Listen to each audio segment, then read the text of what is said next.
Good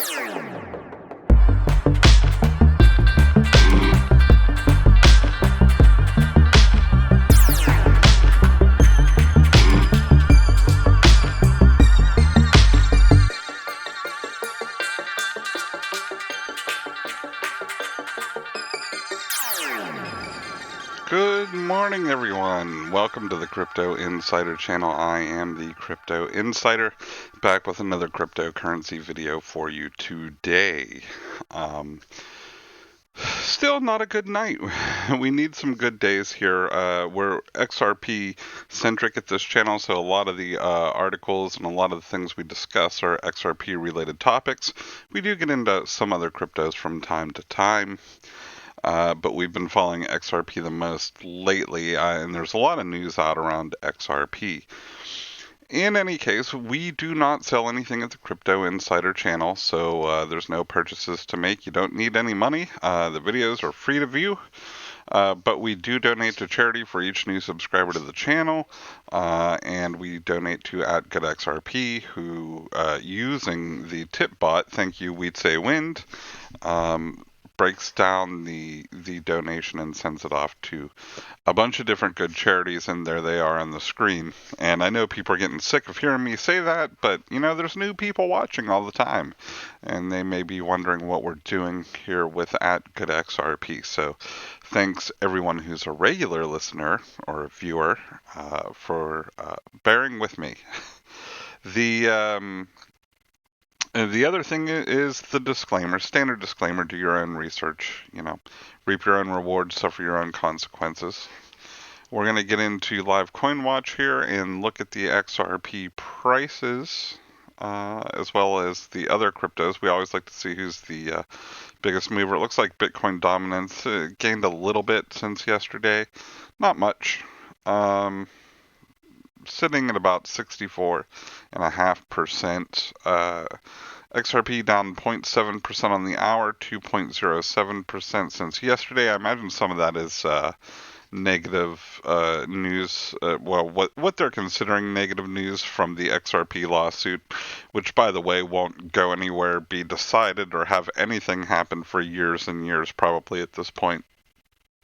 Because remember, the people fighting this that didn't Lambo for $500, somebody's got to pay these lawyers, and there's no guarantee of winning. So, now they have to decide how many more funds would they like to put into this, I guess. And, they may want to wait on the SEC decision. If the SEC comes back and says XRP is not a security, then their lawsuit's pretty much kaput at that point. Big winner since yesterday was Link. Tezos took a hit. We've been watching Tezos. They're down 2.07%, but Link is up 7.08% on the 24-hour. So it is unless you get way down in the market cap, it's probably the clear winner of the day. Link, we do have a small Link position. I'm going to have to do some more Link research. I know that it's some sort of connective technology that's supposed to be able to link old systems to new systems somehow, and I've just got to put more research into it so I can get a better understanding. That's why I only have a small position. I don't like to put a lot of money in anything that I'm not completely sure of, but I have watched a few videos from I think it was DIY Investing, who said that Link was a buy, and I thought, why not? And they were giving away some for free anyways. I think there was a Coinbase promotion, one of those things where you watch the stupid videos, and then, you get a few of the coin. 1 second, I'm going to drink some coffee. Mic off. Mic on. Okay, there we go. See, I actually muted that time. Look, we're more podcasty here. This isn't a professional production by any stretch. I saw this Billy Bambro article on Forbes, and I'm not going to go into all of it, but exclusive leak reveals surprising reason major Bitcoin Luno is adding Ripple's XRP. I don't understand Ripple's XRP. It's XRP. Ripple doesn't own, unless you're talking about the escrow amount that Ripple owns, but they're not. He he means to say, he should say, surprising reason major Bitcoin exchange Luno is adding XRP. And I wanted to point this out because it's Forbes again, and it's just bad reporting. Surprising reason? The reason isn't all that surprising. Basically, Luno took a poll, and of its 3 million strong user base, the most popular choice of what to add to it was XRP. Is that surprising to anyone? Are you so surprised that your life is forever altered now? No, me either.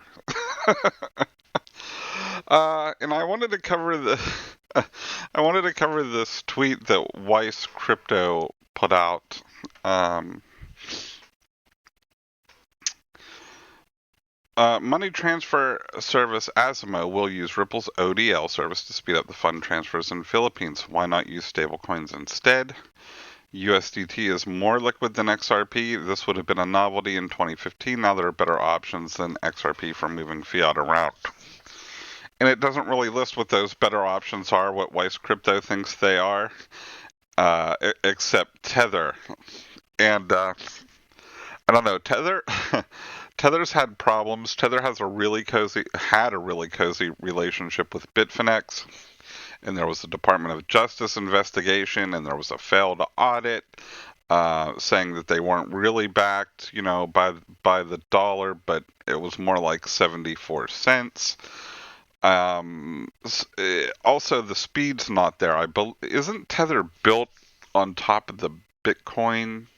I don't know. I don't want to say that because I haven't fact checked it, but I'm pretty sure Tether was built on Bitcoin technology almost. Um, in any case, it doesn't have the speed of XRP.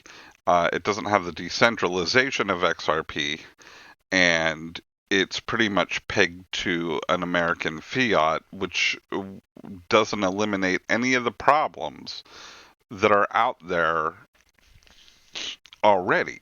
I mean, the idea of there being an independent, non-governmental controlled, market-based option for completing these transfers is what's revolutionary about XRP. Well, it's just one thing that's revolutionary about ODL, and the speed in which you can do it. Ideally, and what it would mean to an end user. Ideally, you could go to Guatemala, and somebody's selling a shirt. You're a tourist, you want to buy a Guatemala shirt, and you scan in the receipt or whatever, and bam, some app does everything at once, takes your US dollar fiat, converts it into XRP, converts that XRP into whatever they use in Guatemala, and the merchant gets paid out, and you get debited, and everything is done in a few seconds. Tether, I don't think, has anywhere near that capability. Now, when we talk about ODL, we talk about it institutionally mainly, but that's not the only use for it. That's just the one that we talk about quite a bit. So, but there are a lot of use cases for XRP that Tether, I don't think, meets. There may be some other alts that can compete with XRP. I'm not saying there will never be a competitor. I just don't think that Tether is it. And I think this tweet was just ill-advised. And of course, the XRP army is out in force, calling it deceitful and uneducated. A bunch of memes. Just all kinds of stuff. One would have expected you to have done your homework on this. There are certainly better options for crypto rating companies that I'll be using. Please delete your account or rename yourself unsuspecting. Dumb chimpanzees. So we've got all kinds of comments to Weiss Crypto out there, and they should have expected it because it's just a dumb statement. And if that was your actual question, why not use stablecoins instead? I think you could have, phrased this a little differently than saying there are better options and then, sort of setting Tether out there as that better option when it's easily plagued by problems and doesn't have nearly the infrastructure that Ripple has built to this point. In fact, I don't think that USD is anywhere near as liquid as XRP, especially on these foreign exchanges. I think this is an absolutely false statement, and I don't know what motivated them to say that, but I've never seen any evidence of this highlighted spot. So I don't know. What do you think? There's an article from John Asigi, FX Street, that Ripple price slides under the 24 support amid widespread crypto sell-off before the weekend. A forming falling wedge pattern could save the bulls from the turmoil as recovery targets 35 cents and 40 cents. XRP's future remains uncertain after a U.S. court upheld a class action case against Ripple. Yeah, Again, I'm not too concerned about this class action suit, not for many years, if at all. The whole thing could fall apart at this stage. But these two, I haven't seen the falling wedge pattern. Maybe he shows it in the article. Okay, here it is. So he's saying that there could be a recovery to the upside of, what did he say, 30 cents, 35 and 40 cents. We'll see. This little bit of price action over the past few weeks doesn't worry me too much. It goes up, it goes down, especially with the negative news. And all the markets were up. So, right, we had the U.S. stock market kicking butt, and we had the crypto market was roaring along. When markets are at a high, any news at all, any reason to introduce any panic will slam the brakes on at full speed. And so something like a coronavirus coming out, if the economy was in the toilet and the crypto market was in the toilet and coronavirus came out, you might notice a little dip down below the toilet, but it wouldn't be anything like we saw. And I don't think, I think it's going to be a lot like the Iran bombing spike. You remember when the drone attacked the base or whatever, we attacked whoever, that general, and then they retaliated with bombing, missile striking a base. But we saw a big spike in crypto, and everyone was like, "This is it. This is it. We're on our way up now." These are temporary events. These are not. This isn't price action built on stable fundamentals when things like this happen. So, when there's a bomb attack and something jumps up 11%, chances are the next day or the next 2 days, it's going to be down 8, 9% because, the realized value wasn't really there. It was more emotional trading than anything else.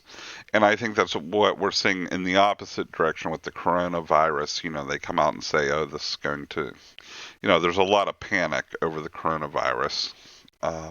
Once that panic recedes, and I'm sure it will start to, as they keep reporting on it every day, and a lot of people aren't seeing anyone get sick, or they're seeing people get sick and get over it. I think the coronavirus only has a 2% mortality rate or something like that, which is still, heavy. It's definitely something you want to get to the doctor for if you get it, but it's not anything that's going to wipe out the human population or anything like that. And once everybody has a good handle on that, I think we're going to see any fear-based dips sort of begin to recede, and we will go back probably to around where we were before it happened. So let's hope so. There's the music. I'm going to be on my way out. Remember to like and subscribe. We will send some money to @GoodXRP for you. And we hope you have a great weekend. And look forward to hopefully doing a video tomorrow. Thank you.